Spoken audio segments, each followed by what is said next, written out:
యేసు రక్తమే జయం పరిచర్య. ప్రియ రక్షకుడైన యేసుక్రీస్తు నామమున ఈ ఉదయకాలమున మీ అందరికీ శుభములు కలిగినగాక. చేయుటకు నీ చేతికి వచ్చిన ఏ పనైనను నీ శక్తి లోపము లేకుండా చేయమని దేవుని వాక్యము సెలవిస్తున్నది.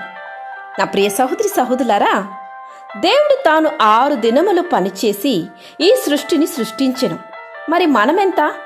కనుక నీ చేతిలో ఈరోజు ఏ పని ఉన్నప్పటికీ, అది ఎంత చిన్నదైనప్పటికీ, మనుషులు గుర్తించేదిగా లేనప్పటికీ, తగిన సమయంలో నిన్ను హెచ్చించుటకు దేవుడు చూస్తున్నాడని గ్రహించి నీవు ఏమి చేసినను ఆయన మహిమార్థమై చేయుము.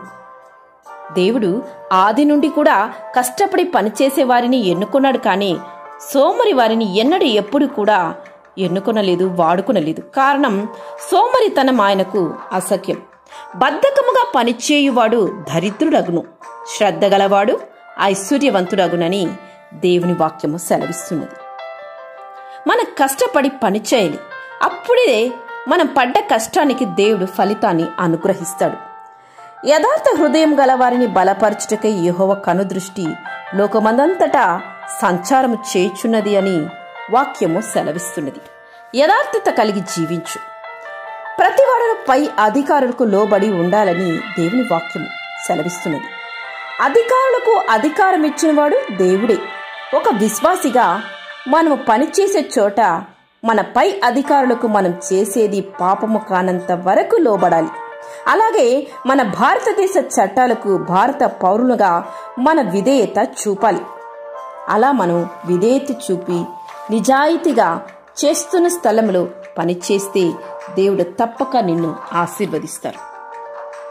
నీవు చేస్తున్న పనిలో నీతి, న్యాయము, నిజాయితీ కలిగి ఉండాలి. అప్పుడే దేవుడు నీ కష్టార్జితాన్ని దీవిస్తారు కూడా. నీతిమంతునికి కలిగినది కొంచెమైనను బహుమంది భక్తిహీనులకున్న ధన సమృద్ధి కంటే శ్రేష్టమని వాక్యం సెలవిస్తుంది. మనం నీతిగా సంపాదిస్తూ ఉన్న దాంట్లోనే తృప్తి కలిగి జీవించడానికి మనము అలవర్చుకోవాలి. అధికారులు చూస్తున్నప్పుడు ఓ రకంగానూ, చూడనప్పుడు ఓ రకంగానూ అశ్రద్ధతో పని చేసినట్లయితే ఆ కష్టార్జితం నీకు ఆశీర్వాదాన్ని మిగల్చదు. కనుక దేవుడు చూస్తున్నాడని గ్రహించి కష్టపడి నీ వంతు నీవు పనిచేయి. తప్పక నీ కష్టార్జితాన్ని దేవుడు దీవిస్తారు.